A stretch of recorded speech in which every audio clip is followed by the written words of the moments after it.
Dans un avenir proche, le monde arrive à une fin apocalyptique à cause des pandémies, du changement climatique, du manque d'eau et de l'effondrement des réseaux électriques. L'Australie est un vaste désert, sauf pour une petite communauté connue sous le nom de « le lieu vers des nombreuses mers ». Furiosa cueille des pêches avec une amie lorsqu'elles entendent soudain un bruit. Ignorant les objections de son amie, Furiosa part enquêter et découvre un groupe de maraudeurs à moto. Elle coupe le tuyau d'essence de l'une de leurs motos, mais lorsqu'elle est sur le point de faire de même avec l'autre, elle est repérée par un motard nommé Tojam. Furiosa le poignarde immédiatement aux jambes et s'enfuit en sifflant pour avertir les villageois. Malheureusement, les motards la rattrapent et l'enlèvent en utilisant un fouet. Bientôt, la mère de Furiosa, Marie, et un groupe de guerriers commencent à suivre les motards à cheval. Ils abattent un motard et Marie le termine avec sa lame avant de voler sa moto. Avant que Marie ne parte sauver Furiosa, le chef du village lui donne beaucoup de munitions et lui rappelle que personne connaissant l'emplacement de leur maison ne doit survivre. Peu après, Marie tue un autre motard de loin avec un tir, et les deux autres hommes s'arrêtent pour analyser la situation. Pendant qu'ils sont distraits, Furiosa mord un autre tuyau d'essence pour le casser aussi. Lorsqu'ils voient Marie arriver, les motards s'enfuient à nouveau et Marie profite de l'occasion pour réparer la moto tombée avec celle qu'elle a volée afin d'avoir plus d'essence. La poursuite continue et, au milieu de la nuit, une moto finit par manquer d'essence. Les hommes commencent à se battre sur ce qu'il faut faire, alors Furiosa profite de l'occasion pour couper les cordes autour de ses poignets et s'enfuir. Malheureusement, le motard se dirige vers elle et la capture à nouveau. Le matin, Marie remarque qu'ils sont arrivés au camp des motards et parvient à abattre un autre conducteur, ne laissant que Tojam avec Furiosa. Il dit à ses amis qu'il a trouvé un lieu d'abondance et lorsqu'il essaie d'emmener Furiosa à leur chef, elle saute et jette l'arme de taux dans la roue pour le faire tomber. Après cela, Furiosa et un Tojam gravement blessé sont amenés voir le chef, un seigneur de guerre nommé Demantu. Tojam meurt en essayant de répondre aux questions de Demantu et Furiosa essaie de le frapper, alors les autres doivent la tirer en arrière. Comme elle refuse de leur dire où se trouve sa maison, Demantu décide de la garder et de bien la traiter, espérant gagner sa confiance par la manipulation. Dehors du camp, Marie prend l'armure du motard tombé tout en fuyant une tempête de sable imminente. Ensuite, elle infiltre le camp et commence à tuer des gens jusqu'à ce qu'elle trouve la tente de Furiosa. Elle tue un autre homme mais éprouve de la compassion pour la femme qui nettoie Furiosa, qui affirme également être une victime et une mère. Cependant, lorsque Marie et Furiosa partent, la femme donne immédiatement l'alerte. Un garde tire sur Marie et met le feu à son dos, elle doit donc s'arrêter pour se débarrasser de ses vêtements. Elle s'enfuit en moto aussi vite que possible, mais Marie entend Demantu et sa bande arriver. Elle dit à Furiosa de rentrer chez elle sans elle et lui donne un noyau de pêche à planter plus tard. Ensuite, Marie abaisse un conducteur avec un tir, mais elle est bientôt entourée et submergée. Entendant le tumulte, Furiosa revient et découvre la bande en train de suspendre Marie sur une structure cruciforme. Il la torture en lui demandant d'où elle vient mais elle refuse de trahir son peuple. Demantu force Furiosa à regarder ses hommes tuer Marie tout en goûtant ses larmes. Peu de temps après, Furiosa est gardée dans une cage et Demantu la force à regarder ce que son peuple considère comme divertissement. Ils se battent sauvagement pour décider qui participera au rituel, puis les cavaliers choisis montent sur des motos qui tirent des chaînes pour démembler un homme. Demantu donne à Furiosa un ours en peluche qui appartenait à ses filles, mais elle le jette sans dire un mot. Le lendemain, alors qu'il s'éloigne, l'homme de l'histoire dit à Furiosa qu'il peut lui apprendre à écrire et à lire pour qu'elle devienne précieuse pour Demantu, mais Furiosa l'ignore.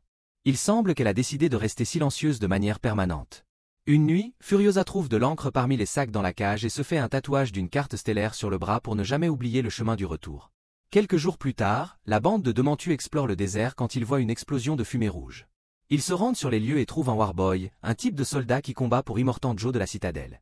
Demantu veut en savoir plus sur le lieu d'abondance et le Warboy suppose qu'il parle de la citadelle, alors il les y conduit. Une fois arrivés à la citadelle, tous les esclaves se cachent de peur. Demantu exige de voir le chef, promettant de leur faire du mal s'ils ne coopèrent pas mais offrant liberté et richesse s'ils le font. À ce moment-là, le leader Immortan Joe apparaît et son assistant demande à Demantu de choisir un Warboy pour poursuivre les négociations. Un garçon est choisi et il pince ses dents avant de sauter d'un pont, glissant le long de câbles avant de tomber et d'exploser. L'assistant de Joe explique que tous les Warboys sont prêts à mourir pour Joe et après le retrait des dirigeants, les garçons attaquent la bande de Demantu. Beaucoup d'hommes sont tués et un certain nombre de motos sont volées avec des chaînes pendantes. La cage de Furiosa est également prise et les esclaves l'ouvrent pour kidnapper elle et l'homme de l'histoire. Demantu court pour les sauver, les retirant de leur emprise juste à temps. Maintenant, la bande de Demantu n'a d'autre choix que de se retirer. Peu de temps après, Demantu et son groupe arrivent à Gastown, la deuxième forteresse du désert. Ils attendent qu'un des convois quitte la ville et l'entoure sur la route, tuant rapidement tous les hommes qui les gardent. Ensuite, quelques motards se déguisent en Warboys et dirigent le convoi de retour vers Gastown tandis que Demantu et les hommes restants les suivent, prétendant qu'ils sont attaqués. Au début, les gardiens de la porte refusent d'ouvrir, pensant que quelque chose cloche. Demantu décide de commencer à tuer ses propres hommes déguisés pour que cela semble réel, alors les portes sont ouvertes pour sauver le convoi. Les motards ne sont pas autorisés à entrer, mais il y a plus de membres de la bande cachés dans le camion, alors ils sortent et entourent rapidement les gardiens de la porte, les obligeant à ouvrir les portes. Bientôt, Demantu entre avec ses guerriers et prend le contrôle de la ville. Peu de temps après, le doigt du leader de Gastown est envoyé à Immortan Joe, qui accepte d'organiser une réunion. Dementus apparaît avec le chef de la ville, le blessant avec un dispositif connecté à ses mamelons. Le chef supplie son frère Joe pour obtenir de la clémence, mais les fils de Joe attaquent et Dementus tue l'homme en représailles, perdant ses mamelons dans le processus. Il explique alors qu'il a planté des bombes partout dans Gastown et qu'il est le seul à connaître la combinaison pour les activer ou les désactiver, donc il fera sauter la ville à moins qu'il ne soit officiellement nommé leader de Gastown. Cependant, l'attention de Joe se porte sur Furiosa, alors Dementus dit qu'elle est sa fille. Furiosa le nie et explique que Dementus a tué sa mère. Finalement, Immortan Joe accepte de laisser Gastown à Dementus en échange de Furiosa et d'un motard. Dementus n'aime pas cela mais accepte, reprenant son ours en peluche avant de partir. Ensuite, Joe annonce que Furiosa sera une autre de ses femmes et elle est emmenée vivre avec son harem. Les autres femmes sont gentilles, mais Furiosa doit observer comment Joe les contraint à être avec lui. Un jour, une des femmes accouche d'une petite fille et Joe déclare la femme comme une déception parce qu'il veut uniquement des fils. Pendant ce temps, le fils de Joe continue de toucher les cheveux de Furiosa, ce qui la met mal à l'aise. Plus tard, en privé, Furiosa révèle qu'elle a encore le noyau de pêche de sa mère. Elle commence également à se couper les cheveux et fabrique une perruque avec un filet et de la cire à bougie pour que les autres ne le remarquent pas. Finalement, le fils de Joe emmène Furiosa dans sa chambre et prévoit de profiter d'elle, mais lorsqu'il la saisit par les cheveux, Furiosa s'enfuit en laissant la perruque derrière elle. Alors que Furiosa saute et se cache sous le pont, le gars vient la chercher, mais il est vu par son frère. Pour éviter des ennuis avec Joe, il jette la perruque et s'en va sans trouver la fille. Quelque temps plus tard, Furiosa se déguise en garçon et reste silencieuse pour être acceptée comme un autre travailleur. Elle est très douée pour grimper et sauter, si bien qu'elle obtient rapidement une place parmi les mécaniciens qui s'occupent des chaînes pour soulever les vieux véhicules. 15 ans passent et Furiosa n'est pas découverte grâce à son prétendu mutisme et à son respect des rituels de loyauté envers Joe. Un jour, les mécaniciens sont chargés de construire un nouveau rig puissant et lui ajoutent une énorme perceuse connue sous le nom de Bommy Knocker.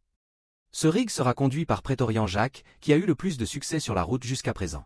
Après beaucoup de travail, Jacques prend le rig pour son premier voyage, seulement pour être soudainement entouré par un groupe d'anciens membres de la bande de Dementus qui ont quitté et formé leur propre groupe. Ils utilisent des parachutes attachés aux motos pour attaquer le rig depuis le ciel. Les Warboys commencent à être tués un par un et certains d'entre eux tombent même du rig intentionnellement pour le protéger. Jacques continue à conduire, écrasant les motards et les Warboys sans distinction. Furiosa est sur une moto comme partie du convoi et se retrouve sous le rig, ce qui la sauve d'une autre bombe ennemie. Le mécanicien est tué, alors elle prend son outil pour réparer les dégâts. Alors que l'ennemi continue d'attaquer le rig, il laisse de la dynamite sous celui-ci, mais Furiosa donne un coup de pied au motard et désactive l'explosif. Bientôt, les motards commencent à escalader le rig, mais Furiosa termine la réparation et Jacques peut conduire plus vite, secouant quelques ennemis et permettant aux Warboys de tuer les autres. Malheureusement, il y a trop de motards et les Warboys sont tués un par un, sans parler de tous les sacrifices qu'ils font au nom de Joe pour atteindre Valhalla. Alors qu'un camion explose et heurte l'avant du rig, le mouvement fait perdre son chapeau à Furiosa. Elle sort de dessous le rig et Jacques découvre enfin la vérité. Soudainement, les motards se rapprochent, alors Furiosa et Jacques commencent à leur tirer dessus pour les éloigner de leur véhicule. Furiosa utilise ensuite un bras mécanique pour tuer un motard sur un cerf-volant, et lorsqu'un autre s'approche sur une moto volante, elle lui tire une flèche dans la jambe.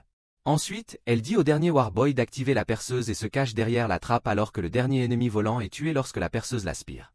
Avant de mourir, il tire une dernière balle qui tue le Warboy restant. Ensuite, Furiosa menace Jacques avec une arme à feu, lui demandant de stopper le rig. Jacques la pousse et s'en va, seulement pour revenir quelques minutes plus tard à pied. Il dit qu'il a tout perdu et propose de recommencer avec elle, expliquant qu'elle est une bonne guerrière, donc il se moque de son sexe. Lorsque Jacques promet de lui apprendre tout sur la survie sur la route, Furiosa accepte de faire équipe avec lui. Dès lors, Furiosa devient la main droite de Jacques et ils voyagent ensemble tout en réalisant les missions de Joe. Un jour, il s'arrête à Gastown pour faire le plein et découvre que l'endroit est en train de s'effondrer parce que Dementus est un mauvais leader et qu'il ne reste presque plus de provisions. Dementus voit Furiosa mais ne la reconnaît pas car elle est plus âgée.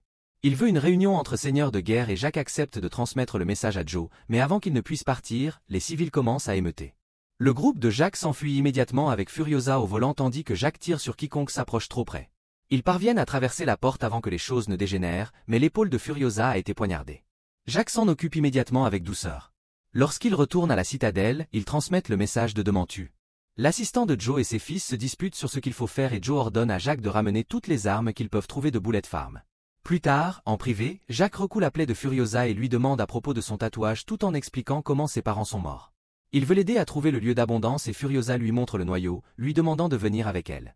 Le lendemain, ils partent pour Bullet Farm et Jacques fait conduire Furiosa dans un des camions de garde au lieu du rig. À leur arrivée, ils découvrent que Dementus et ses hommes sont arrivés en premier.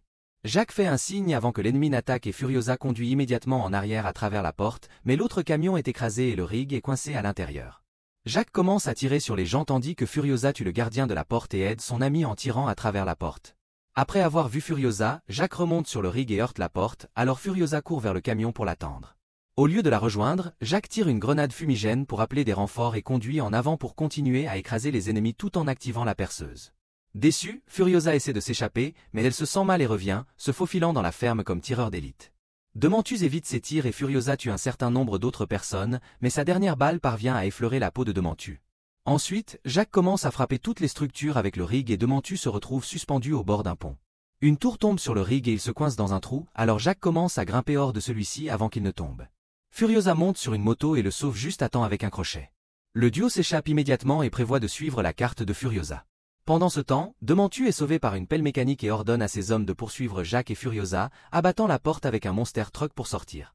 Il rattrape bientôt et une fusillade s'ensuit. Dementus conduit son camion juste à côté de la voiture de Furiosa et son bras tatoué est écrasé entre les véhicules, puis le monster truck heurte la voiture avec ses énormes roues et la fait s'écraser. Ensuite, le duo est capturé. Jacques est attaché à l'arrière d'une moto qui le traîne, le torturant lentement à mort. Furiosa est suspendu à l'arrière du camion par son bras blessé et forcé de regarder Jacques mourir. Pendant les heures suivantes, Dementus est assis sur son camion pour se reposer et observer les motards faire des cercles, créant un grand nuage de poussière. Quand il en a enfin assez, il vérifie Furiosa et découvre qu'elle s'est échappée en laissant son bras derrière elle et en utilisant le nuage de poussière comme couverture. Lorsqu'il essaie de la poursuivre, il découvre qu'elle a attaché la chaîne du camion à une roue, ce qui se détache lorsqu'il démarre le moteur. Finalement, la moto que Furiosa a volée manque de carburant et elle doit marcher sous le soleil brûlant, ce qui la fait s'évanouir. Heureusement, un garde de la citadelle la trouve et la ramène. Un guérisseur applique des larves sur ses blessures pour éviter l'infection et dès qu'elle se réveille, elle quitte la salle de soins et exige de voir Joe. Dans la mémoire de Jacques, elle utilise le nom de prétorian Furiosa et dit à Joe que Dementus arrive avec beaucoup d'armes à feu. De la fumée est visible au loin et Furiosa explique que Dementus brûle Gaston intentionnellement pour que Joe y aille et laisse la citadelle exposée. Joe décide qu'ils feront semblant d'aller à Gaston pour tromper Dementus et Furiosa lui demande de lui laisser sa tête. Quelques minutes plus tard, Dementus voit une bande de camions se diriger vers Gaston et annonce avec joie qu'ils vont à la citadelle. Puis l'assistant de Joe envoie un signal pour faire revenir les camions. Pendant les 40 jours suivants, une guerre éclate sur la route pendant laquelle les hommes de Dementus et de Joe continuent de se tuer mutuellement de toutes sortes de façons vicieuses. Pendant ce temps, Furiosa construit un bras mécanique pour remplacer celui qu'elle a perdu et se rase la tête. Puis elle demande au mécanicien un véhicule. Il ne reste qu'une seule voiture dans la citadelle et elle est sans roue, mais elle la prend quand même. Elle trouve l'endroit où les fils de Joe réparent leur voiture pour continuer la guerre et en vole une tandis que l'homme de l'histoire la nomme la 5e cavalière de l'Apocalypse. Quelques jours plus tard, Dementus roule avec ses quelques hommes restants et remarque soudainement que 2 ont été abattus. Il voit une voiture arriver et dit à son équipe de se disperser pour essayer de tendre une embuscade. Furiosa commence à conduire vite et percute les motos avec sa voiture pour les renverser, puis elle poursuit le véhicule principal. Cependant, c'est un vieux homme portant la cape de Dementus comme appât. Elle prend la cape et pousse l'homme malgré tout, le tuant dans un trou de sable mouvant. Ensuite, elle observe les motards pour essayer de trouver Dementus et remarque un homme avec de longs cheveux, mais lorsqu'il tombe, elle voit que c'était un autre déguisement. Tous les autres motards courent pour l'aider afin de maintenir le plan et Furiosa devine que le seul motard qui s'enfuit est Dementus. Peu après, Dementus se réveille sous le tissu qu'il utilise pour se cacher et découvre que sa bouteille d'eau a été tranchée. Lorsqu'il sort, Furiosa l'attend et Dementus essaie de lui tirer dessus, mais il est à court de balles. Il essaie de s'enfuir, cependant, lorsqu'il voit la voiture le suivre, il tombe à genoux et se rend. Furiosa sort en portant sa cape et lui demande s'il se souvient d'elle, mais Dementus ne la voit que comme la partenaire de Jacques et lui vole son couteau. Il s'avère que ce n'est qu'un manche cassé et sa distraction permet à Furiosa de l'assommer. Lorsque Dementus se réveille, il est enchaîné. Furiosa lui parle de toute la mort et de la douleur qu'il a causée à elle et à sa mère il y a 15 ans, mais Dementus ne comprend pas et pense qu'elle est juste une victime aléatoire parmi d'autres. Ensuite, Furiosa commence à le battre, mais Dementus continue à monologuer. Sedayment Illinois on Chrysite tum don le sable. Furiosa active son bras et coupe les chaînes pour prendre l'ours en peluche, ce qui amène Dementus à réaliser enfin qui elle est. Il lui propose de faire équipe et de devenir de grands seigneurs de guerre ensemble, mais Furiosa lâche l'ours et prend enfin sa revanche. Certains disent qu'elle lui tire une balle dans la tête, d'autres qu'elle le traîne derrière sa voiture et le laisse tomber sur un arbre comme il l'a fait avec sa mère. En réalité, Furiosa l'amène à la citadelle et l'utilise secrètement pour planter la graine de Marie, qui pousse en empêché en utilisant Dementus comme nutriment. Une fois le fruit mûr, elle aide les femmes de Joe à s'échapper dans un camion, ce qui déclenche les événements du film précédent, Astérisque Fury Road Astérisque.